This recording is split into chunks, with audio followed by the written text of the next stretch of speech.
Hello दोस्तों, स्वागत है आपका एक्सप्लेन आउट में। आज जिस मूवी का हम एक्सप्लेनेशन देखने वाले हैं वो है बालन द बॉय, जो कि एक मलयालम मूवी है। एक माँ और बेटा जो हर जगह अपनी पहचान बदलकर जिंदगी गुजारते हैं। हर नई जगह नया नाम और एक नई कहानी और अपने अतीत को छुपाने की कोशिश। लेकिन एक दिन वही माँ अपने बच्चे को छोड़कर चली जाती है। आखिर किस वजह से माँ बेटे को अपनी पहचान छुपानी पड़ी और कहाँ है उसकी माँ, और आखिर ऐसा कौन सा राज है जो उसकी माँ छुपा रही है। तो चलिए बिना किसी टाइम वेस्टिंग के चलते हैं डायरेक्ट वीडियो की तरफ।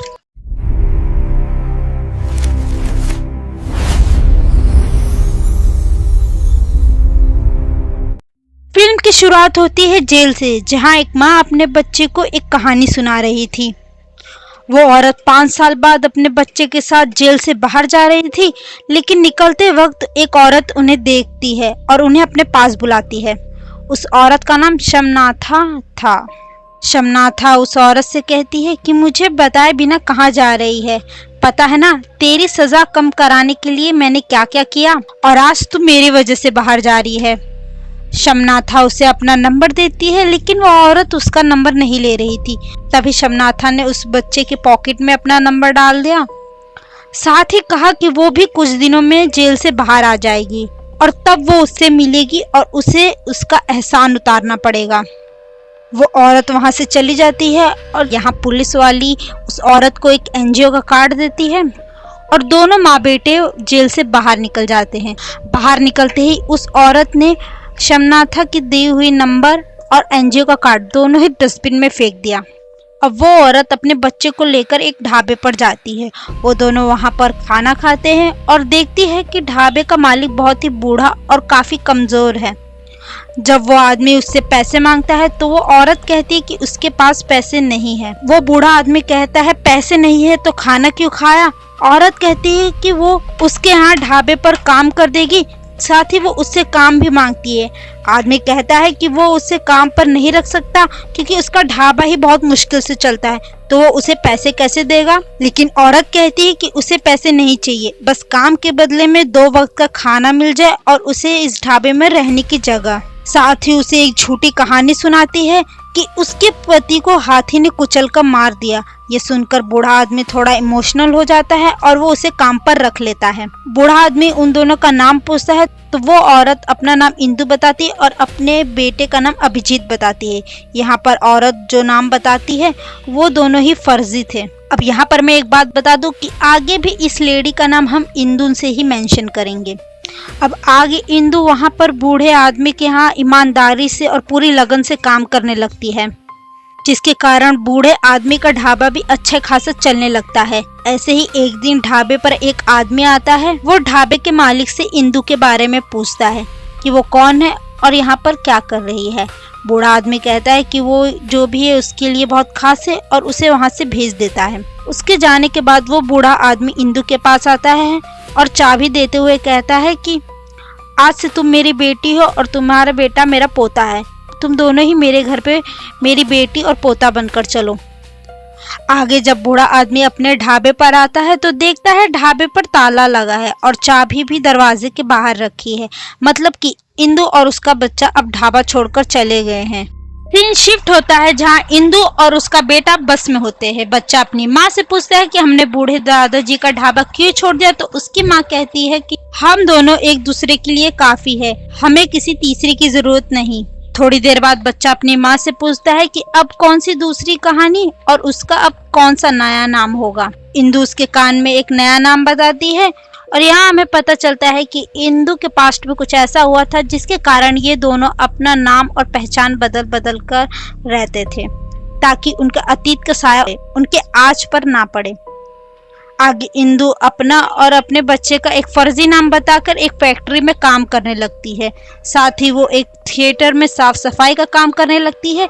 एक दिन थिएटर का मालिक इंदु से कहता है कि क्या गांव से उसका आईडी कार्ड अभी तक नहीं आया, और अगर नहीं आया तो कल तक उसका आईडी कार्ड आ जाना चाहिए। ये सुनते ही इंदु समझ जाती है कि अब वो यहाँ पर ज्यादा देर तक नहीं रुक सकती, जिसके कारण वो यहाँ से भी अपने बच्चे को लेकर चली जाती है।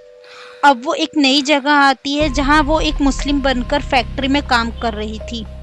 वहाँ की एक औरत उसकी शादी करने के बारे में बात करती है, लेकिन इंदु को किसी रिश्ते में नहीं बंधना था, जिसके कारण वो वहाँ से भी चली जाती है। अब सीन कट होता है जहाँ इंदु एक और नाम बदलकर एक नई फैक्ट्री में काम कर रही थी। यहाँ पर उसका नाम मैरी होता है। वो फैक्ट्री से बाहर निकलकर जा रही होती है, लेकिन तभी उसे एक आदमी दिखाई देता है। और अगर आपको याद होगा तो यह वही आदमी है जो उस बूढ़े आदमी के ढाबे पर आया था। इंदु वहां से बिना उसकी तरफ देखे धीरे धीरे जा रही थी, लेकिन वो आदमी उसे पहचान लेता है। वो इंदु से कहता है कि क्या उसने उसे पहचाना नहीं, हम ढाबे पर मिले थे। लेकिन इंदु पहचानने से उसे मना कर देती है और वापस जाने लगती है। तभी वो आदमी उसे रोकता है, जिसकी वजह से उसके बगल में खड़ा आदमी पूछता है कि क्या तुम मैरी को जानते हो। ये सुनकर वो आदमी कहता है हाँ, लेकिन इसका नाम तो इंदु है, मैरी नहीं। वो आदमी इंदु से पूछताछ करता है कि वो पहले कहाँ काम करती थी, साथ ही उसका नाम पूछता है और उससे उसका वोटर आईडी मांगता है। इंदु से उसका नाम मैरी लोका बताती है, साथ ही कहती है कि उसका डॉक्यूमेंट लैंडस्लाइड की वजह से खो गए। आदमी उससे पूछता है कि उसके पति का नाम क्या था और वो क्या करता था। इंदु कहती है कि उसका पति मैकेनिक था और नाम लोका था। तभी वो आदमी इंदु के बच्चे को वहां देखता है और सच पता करने के लिए उससे भी पूछताछ करता है। वो बच्चे से उसका और उसकी माँ का नाम पूछता है। बच्चा उसे अपना नया एक झूठा नाम बताता है जो कि बैनी था, और अपनी माँ का नाम मैरी बताता है। अब आदमी जो जो उसने इंदु से पूछा था वो सब कुछ बच्चे से पूछता है, लेकिन बच्चा एकदम इंदु की तरह ही सेम जवाब देता है। वहाँ पर खड़ा दूसरा आदमी उस आदमी पर चिल्लाता है और उसे वहाँ से जाने के लिए कहता है। अब आगे इंदु अपने बच्चे को लेकर वहाँ से भी चली जाती है, क्योंकि उसे डर होता है कि उसकी पहचान यहाँ पर सामने आ सकती है। आगे इंदु किसी के घर पर काम करती है। वहाँ पर वो अपना नाम वंदना बताती है और अपने बच्चे का नाम मन्नू बताती है। एक दिन घर की मालकिन इंदु से कहती है कि वो जाकर उसके बेटी की जरूरी डॉक्यूमेंट्स की फोटोकॉपी करा ले। इंदु जब फोटोकॉपी करवा कर घर लौटती है तो उससे पता चलता है कि घर की मालकिन का बेटा वासुदेव जिस स्कूल बस से स्कूल गया था उसका भयंकर एक्सीडेंट हो गया और वासुदेव मर गया। इंदु वहां से भी चली जाती है। अब दोनों बस स्टॉप पर बैठकर खाना खा रहे होते, तभी इंदु की नजर एक पागल बेसहारा औरत पर पड़ती है। इंदु को उस पर दया आती है, इसलिए वो उसके पास उसे कुछ खाना देने चली जाती है। तभी उस औरत के बैग से एक आईडी कार्ड गिर जाता है। इंदु आईडी कार्ड को उठाकर देखती है तो वो किसी मेंटल हॉस्पिटल का आईडी कार्ड था, जिसे देखकर वो समझ जाती है कि यह औरत मेंटल हॉस्पिटल से भागी हुई है। वो उसका आईडी लेती है और कुछ समय बाद इंदु को एक नया काम मिल जाता है, जो कि एक केयर टेकर का था। ये काम किसी एपी नाम के आदमी ने उसे दिलवाया था। उसे पता चलता है कि उसे केयर टेकर का काम एक बूढ़ी औरत के लिए करना है और उसके बच्चे विदेश में रहते हैं। वो उस औरत के घर जाती है, तभी फोन बजता है। इंदु फोन पर बात करने लगती है और जब वो पीछे मुड़ती है तो वो काफी डर जाती है। दरअसल वो बूढ़ी औरत ने उस पर और उसके बच्चे पर बंदूक तानी थी। वो बूढ़ी औरत इंदु से पूछती है कि वो कौन है और यहाँ क्या कर रही है। इंदु से एक और अपना झूठा नया नाम बताती है जो कि शर्लिन था। अब इस नाम को आप याद रखिएगा, क्योंकि आगे इस नाम से एक बड़ा खुलासा है। Back to story. वो बूढ़ी दादी को बताती है कि उसे यहाँ पर केयर टेकर की जॉब के लिए रखा है और ये काम उसे एपी ने दिलवाया है। ये सुनकर बूढ़ी दादी कहती है कि एपी को तो बंदूक से मार देना चाहिए और इंदु को खाना बनाने के लिए कहती है। एक दिन इंदु दादी से पूछती है कि वो अपने बेटे से बात क्यों नहीं करती और उनसे इतना नाराज क्यों है। दादी कहती है, मेरे पति और मैं दोनों ही स्वतंत्रता सेनानी थे। अपने देश की आजादी के लिए उन्होंने बहुत सी लड़ाई लड़ी और काफी मुसीबतों का सामना किया, लेकिन अब मेरा बेटा उन लोगों के देश में चला गया जिन लोगों ने हमारे देश को लूटा। आगे इंदु अपने बेटे का एडमिशन करवाती है, जहां वो अपनी बेटी की झूठी पहचान बताती है और बच्चे का नाम वासुदेव बताती है। यहाँ हम देखते हैं कि इंदु ने असली वासुदेव की पहचान का यूज किया है, जहाँ वो पहले काम करती थी। यहाँ वासुदेव का पहला दिन था स्कूल में। टीचर उसका इंट्रोडक्शन देने के लिए कहती है, लेकिन वासुदेव बहुत ही कंफ्यूज हो जाता है कि इस बार वो अपना नाम क्या बताए। दरअसल इतने सारे नाम बदलने पर उसे समझ नहीं आ रहा था कि इस बार उसे क्या कहना है। शाम को कुछ बच्चे बूढ़ी दादी के बगीचे में फल तोड़ रहे थे। ये देखकर दादी जी ने बंदूक फायर की, जिससे डर कर बच्चे चले गए। बंदूक की आवाज से इंदु और उसका बच्चा बाहर निकले और इंदु उस पर चिल्लाती है और इंदु कहती है कि इसकी इस वजह से बच्चे मर सकते थे। लेकिन दादी कहती है कि इस बंदूक में 2 गोलियां, एक हरी और एक लाल। मैंने जो गोली का इस्तेमाल अभी किया वो हरी गोली है, इससे सिर्फ आवाज आती है और ये गोली नकली है, लाल वाली गोली असली है।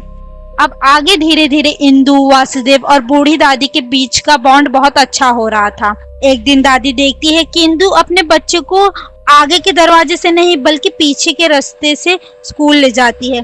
जब दादी इंदु से पूछती है तो इंदु उसके बारे में कुछ नहीं बताती। दादी इंदु से कहती है कि उसे डरने की जरूरत नहीं, यहाँ पर उसे कोई ढूंढने नहीं आएगा। आगे इंदु बस स्टैंड पर वासुदेव को लेने जाती है।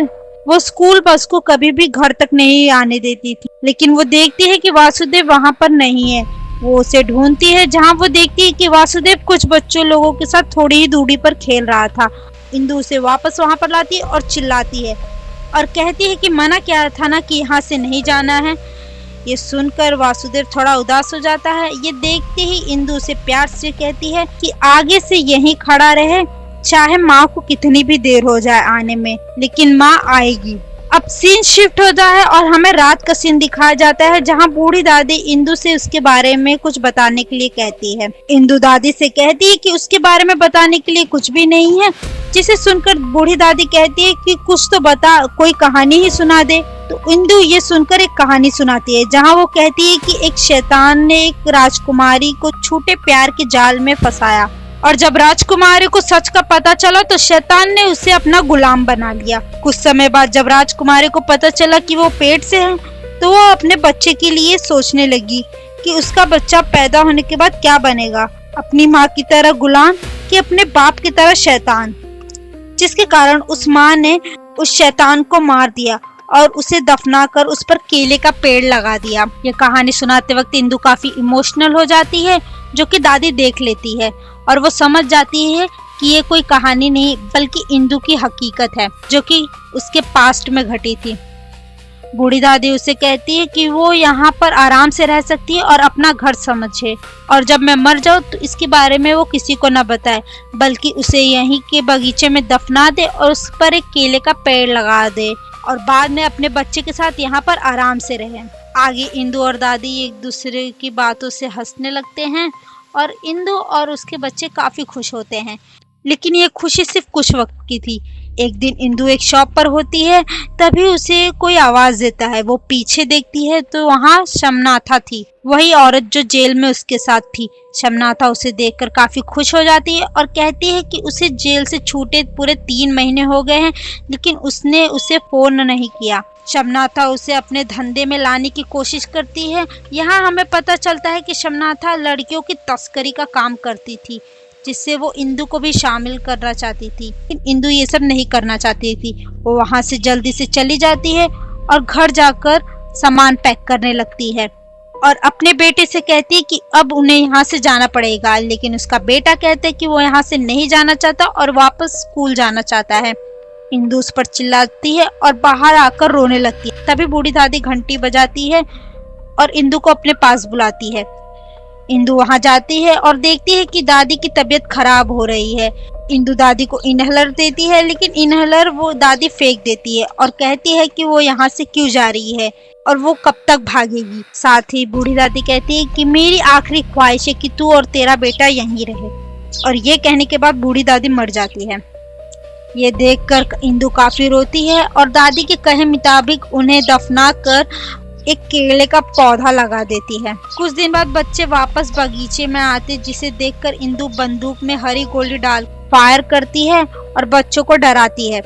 और जब भी दादी का बेटा फोन करता तो इंदु कहती कि दादी ठीक है। इन सब कारणों से किसी को भी पता नहीं चलता कि दादी अब नहीं रही और वो अपने बच्चे के साथ वहाँ रहने लगती है। लेकिन ये शांति सिर्फ कुछ दिनों की ही थी। एक दिन घर की घंटी बजती है और वो चुपके से देखती है तो वहाँ पर शमनाथा थी। इंदु उसे देखकर घबरा जाती है, लेकिन शमनाथा वहाँ से नहीं जाती, जिससे मजबूर होकर इंदु का दरवाजा खोलना पड़ता है। अंदर आते ही शमनाथा घर को बड़े गौर से देखने लगती है और सोचती है कि अपने धंधे के लिए वो इस घर को इस्तेमाल कर सकती है। वो देखती है कि वो बूढ़ी दादी यहाँ पर नहीं है, तो वो इंदु से कहती है क्या उसने उसे मार दिया। इंदु डरते हुए कहती है कि वो अभी हॉस्पिटल गई है और उसने नहीं मारा है। समनाथा को एक फोन आता है जिसके कारण वो बाहर चली जाती है बात करने, और उसी वक्त इंदु ने पीछे से समनाथा पर गोली चला दी और उसे मार दिया। इंदु लाश को हटाकर खून को पोंछने लगी, तभी घर के अंदर का फोन बजा। इंदु फोन उठाती है तो ब्रोकर उसे फोन करता है और कहता है कि कुछ देर बाद बूढ़ी दादी का पोता घर आने वाला है और दादी को ये मत बताना क्योंकि ये सरप्राइज है। ये सुनकर इंदु के होश उड़ जाते हैं। यहाँ वासुदेव की स्कूल से छुट्टी हो जाती है। वो उसी बस स्टॉप पर खड़ा अपनी माँ का इंतजार कर रहा था।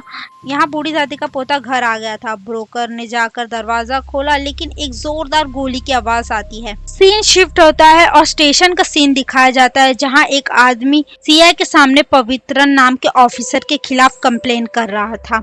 सीआई पवित्रन को बुलाते हैं और अब आदमी कहता है कि पवित्रन ने उसके बेटे का एक्सीडेंट करवाकर उसे मारने की कोशिश की, साथ ही उसके बेटे के पासपोर्ट का वेरिफिकेशन पर भी रोक लगा दी है जिसके कारण पासपोर्ट नहीं आ रहा है। ये सुनते ही एसआई पवित्रन को चिल्लाते हैं। दरअसल पवित्रन एक बहुत ही गिरा हुआ ऑफिसर था और उसे वहां से जाने के लिए कह देते हैं। यहाँ पवित्रन अपनी गर्लफ्रेंड के पास आता है जिसका नाम होता है सिसली। वो लोग आपस में बात कर रहे होते हैं कि तभी वहां पर एक ऑफिसर आता है। वो पवित्रन से कहता है कि एक बच्चा गुम हो गया है और वो उसे जाकर देखे। जब पवित्रन वहां जाता है तो वहां और कोई बच्चा नहीं बल्कि वासुदेव होता है। उसके पास कुछ गांव वाले होते हैं। वासुदेव वहां पर बिना कपड़ों के खड़ा था। पवित्रन उसे पूछताछ करता है लेकिन बच्चा उसे कुछ नहीं कहता। पवित्रन उसे अपने साथ पुलिस स्टेशन ले जाता है जहां पर सीआई को वो कहता है कि अभी तक इस बच्चे की फैमिली के बारे में पता नहीं चला। ये सुनकर सीआई कहते हैं कि तुम इस बच्चे को अपने साथ घर ले जाओ। अब पवित्रन चिढ़कर बच्चे को सिसली के साथ अपने घर ले जाता है। अब अगली सुबह पवित्रन वासुदेव को फिर से उसी जगह ले जाता है जहां उसे वासुदेव मिला था। एक गांव का आदमी पवित्रन से कहता है कि इस बच्चे को उसने स्कूल यूनिफॉर्म में देखा था। ये सुनकर पवित्रन वासुदेव से यूनिफॉर्म के बारे में पूछता है लेकिन वासुदेव उसे कुछ नहीं बताता। तभी पवित्रन को झाड़ियों के पास कुछ चीजें दिखती है जिसे देखकर पवित्रन झाड़ियों के पास जाता है। तभी पवित्रन देखता है कि वहां पर वासुदेव का बैग था जिसमें उसकी स्कूल यूनिफॉर्म थी। उसी वक्त वहां पर स्कूल बस आती है और स्कूल बस के अंदर से वासुदेव के दोस्त लोग उसे बुलाने लगते हैं। यह देखकर वासुदेव वहां से भागने लगता है लेकिन तभी पवित्रन उसे पकड़ लेता है। अब पवित्रन वासुदेव को स्टेशन पर लाता है जहां उसके सीनियर उसे वासुदेव के स्कूल में जाकर पूछताछ करने बोलते हैं। पवित्रन वासुदेव के पास सिसली को छोड़कर चला जाता है और स्कूल जाकर वासुदेव के बारे में जानकारी इकट्ठा करता है। उसे पता चलता है कि वासुदेव की माँ किसी और शहर में रहती है और उसका बाप दुबई में रहता है, और सबसे बड़ी बात तो वासुदेव तो पहले ही मर चुका है। ये सुनकर पवित्रन काफी कंफ्यूज हो जाता है क्योंकि वासुदेव अगर मर चुका है तो इसके सामने कौन खड़ा है। दरअसल अगर आपको याद होगा तो स्कूल में एडमिशन कराते समय इंदु ने असली वासुदेव के सारे डॉक्यूमेंट और जानकारी को यूज करके अपने बच्चे को वासुदेव की पहचान दे दी थी, जिसके कारण वासुदेव की रियल आइडेंटिटी के बारे में पवित्रन को नहीं पता चलता। वो लोगों से जाकर वासुदेव यानी कि इंदु के बच्चे के बारे में पूछताछ करने लगता है। आगे उसे एक आदमी इंदु और वासुदेव के घर के बारे में बताता है जहां इंदु केयर टेकर का काम करती थी। पवित्रन वहां जाता है और देखता है कि वहां तो पहले ही पुलिस आई हुई है। उसे यहाँ से पता चलता है कि घर में जो बूढ़ी दादी थी उसकी केयर टेकर ने उसे मार दिया और एक और औरत को मार दिया।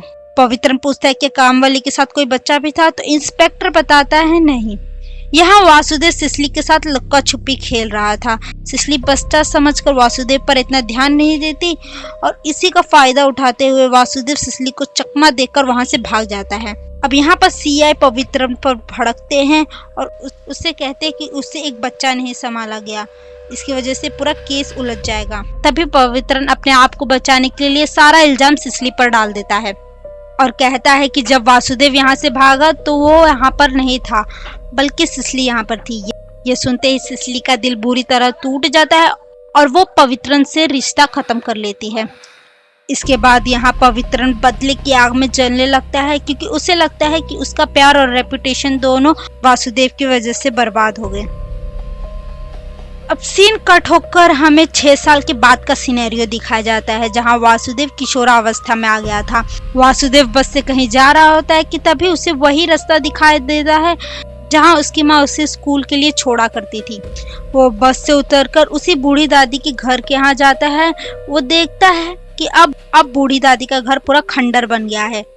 वो वहाँ के कुछ लोगों से पूछता है तो उसे पता चलता है कि यहाँ की केयरटेकर ने 2 जान ले ली, एक बूढ़ी दादी की और एक किसी और औरत की। उसके बाद यहाँ से उसे पुलिस वाले जेल लेके चले गए। अब वो उसी पुलिस स्टेशन पर जाता है। वो यहाँ पर एक ऑफिसर से मिलता है। वो उसके बारे में सिसली से पूछताछ करता है, लेकिन वो ऑफिसर 2 साल पहले ही यहाँ पर ज्वाइन किया था, जिसकी वजह से उसे इस केस के बारे में और सिसली के बारे में कुछ नहीं पता होता है।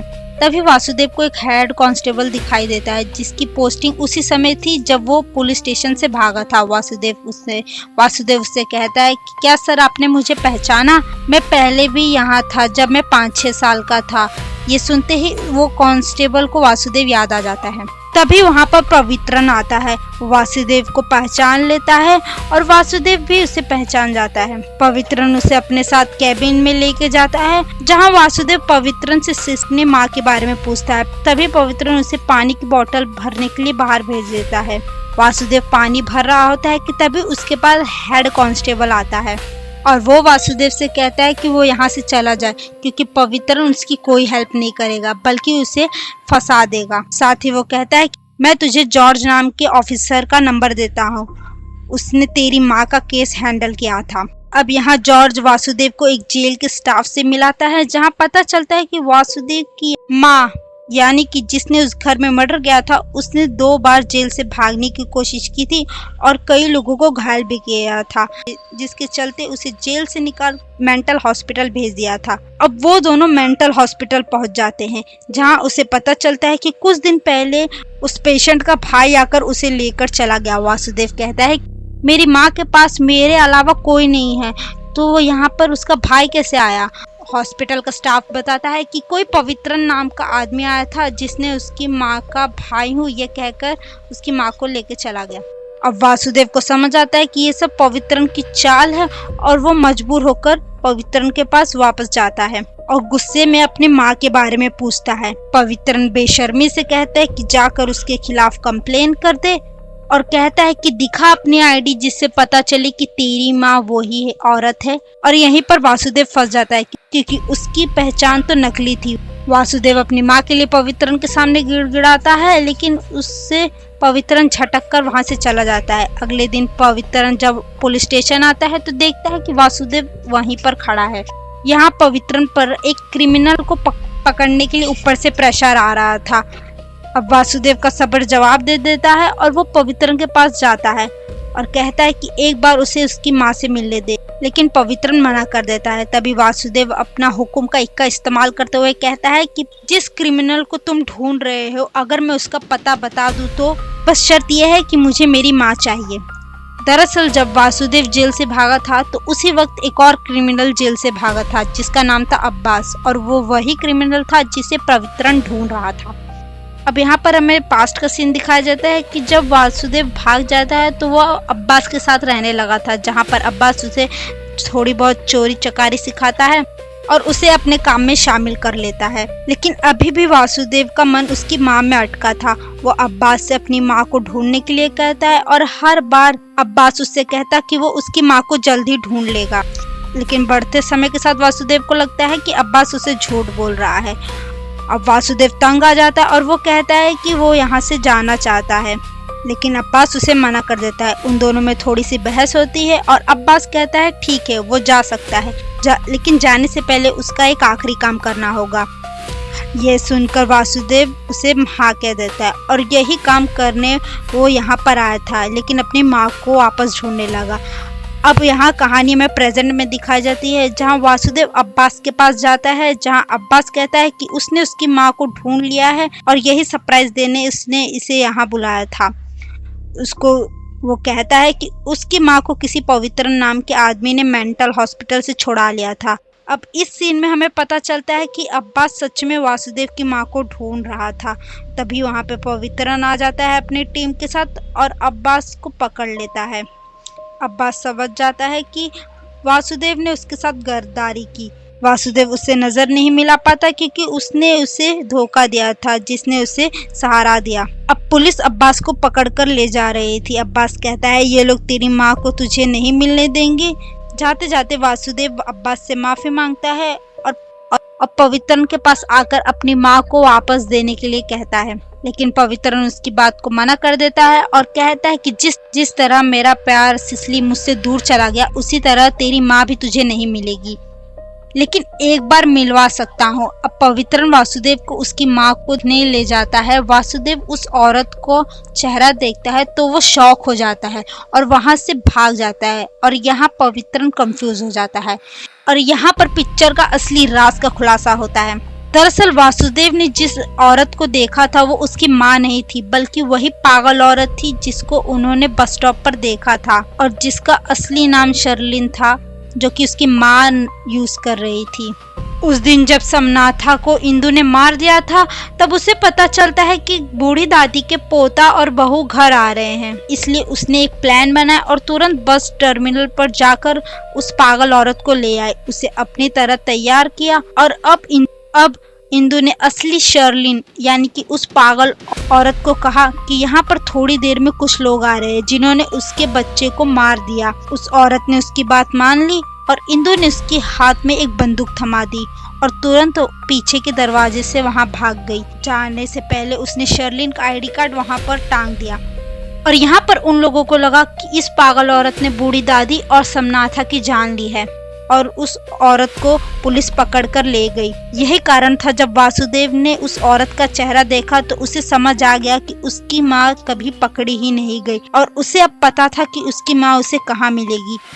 उसे याद था कि उसकी माँ ने कहा था कि कुछ भी हो जाए, चाहे कितनी भी देर हो जाए, वो उसी बस स्टॉप पर उसे मिलेगी। इसीलिए वासुदेव भागते हुए वहां जाता है। कुछ देर बाद वासुदेव की माँ उसके पास आती है, जिसे देखकर वासुदेव काफी इमोशनल हो जाता है।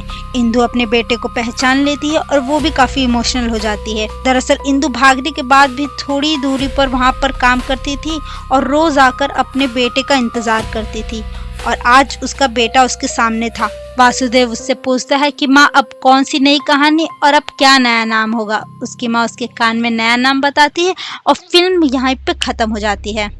सच में दोस्तों, ये मूवी काफी अमेजिंग थी। एक तरफ माँ और बेटे के प्यार की ऐसी कहानी जो आपका दिल छू जाए, वहीं दूसरी तरफ हर मोड़ पर ऐसे राज जो आपका दिमाग घुमा दे। तो वीडियो अगर आपको पसंद आई हो तो प्लीज वीडियो को लाइक, शेयर एंड सब्सक्राइब कीजिए।